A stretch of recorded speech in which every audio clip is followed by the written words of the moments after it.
ওই দিন সকালবেলা আমার সাথে মারামারি করছে। মারামারি করে বলছে যে আমি যাচ্ছি, তুমি ভালো থাক, আমরা এসে আবার বিকেলবেলা এসে গেম খেলবো একসাথে।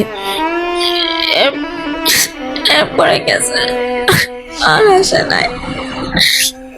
আমি ভালো মতো জানতাম মনে যে আমার ভাইটা চলে গেছে। আমি খালি ছবি দেখছি, কিন্তু আমি আমার ভাইয়ের ফ্রেন্ডের বাসায় ছিলাম, আম্মুরা 10 নাম্বার গেছে।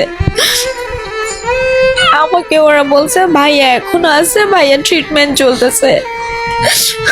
আমাকে 1টা বাজে আমাকে বাসায় আনা হয়, সবাই ধরে আনছে। আমি বাসায় শুয়ে আছি, আমাকে সবাই জোরে কাঁদতেছিল। আমি দেখি যে আমাদের বাসার গ্যারেজের গেট খোলা এবং লাইট জ্বালানো, অনেক মানুষ ভিড় হয়ে আছে। আমি বলি কি হয়েছে আমাকে একটু বলো না। আমি বাসায়, আমাকে সবাই আটকে রাখছে, শুয়ে আছে আমার পাশে, সবাই বুঝেছে আমাকে যাইতে দিবে না নিচে। হঠাৎ করে আমি শুনতে পাই নিচে সবাই কাঁদতেছে। নিচে নামার পর দেখে আমার ভাইয়া কাপড় পরে আছে লাশ গাড়ির ভিতরে।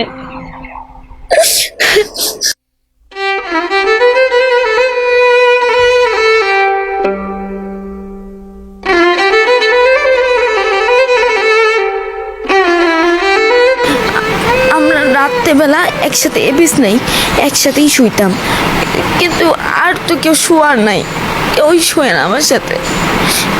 আর কয়দিন একাই তো শুইতে হবে, কেউ কেউ আমার বাসায় শুবে না, আমি একাই শুবো। আগে যেমন ভাইয়া, আমরা রাত্রেবেলা যখন জাগতাম ঘুমানোর আগে, ভাই বলতো ওই দেখ জানলার মধ্যে কিন্তু ভূত আছে, তোকে কামড়াবে। আমি ভয় পেতাম, আম্মুকে ডাক দিতাম, বলে দাঁড়া। তারপর সূরা পড়ে আমাকে ঘুম পাড়ায় দিত, মাথার মধ্যে হাত কুলায়। এখন আর কে বলবে? রাত্রেবেলা এখানে শুয়ে দেখতাম, এখন তো আমাকে আর কেউ দোয়া পড়বে না, আমাকে বলবে যে আরফিন যা। আমি যা খেতাম আমিও ভাইয়াকে দিতাম, ভাইয়া যা খেতাম আমাকে দিত। আমাকে ভাইয়া যেমন একবার বলছিল যে যেদিন যায় ওদিন বলছিল আমার যদি কিছু হয়ে যায় তুই আমার গিটারটা দেখবি, তুই আমার বাজাবি। এখন তো ভাইয়া আমার সাথে বাজাবে না। ভাইয়া আমাকে টাকা দিয়ে একটা ক্ল্যাপ বক্স কিনে দিছে, আমিও মিলাইছি এবং ভাইয়াও মিলাইছে, মিলাই ক্ল্যাপ বক্স কিনে দিছে। আমরা প্রত্যেক দিন বাজিতাম, বাবা আম্মু চিল্লাইতো যে এই বাজাবি না, কান ব্যথা করছে, খালামণিও চিল্লাইতো। কিন্তু এখন তার কেউ বাজানো নেই, কে ক্ল্যাপ বক্স বাজাবে আর কে গিটার বাজাবে? আমার ভাইয়া কারো কাছ দিয়ে শিখে নেই গিটার, অনেক সুন্দরভাবে বাজাইতো, অনেক সুন্দর সুন্দর টিউন বাজাইতো। এখন তার কেউ বাজাবে না, চিরকালের জন্য ভাইয়া শুয়ে পড়ছে। আমি নিজের হাতে আমার ভাইয়াকে কবর দিয়ে আসছি।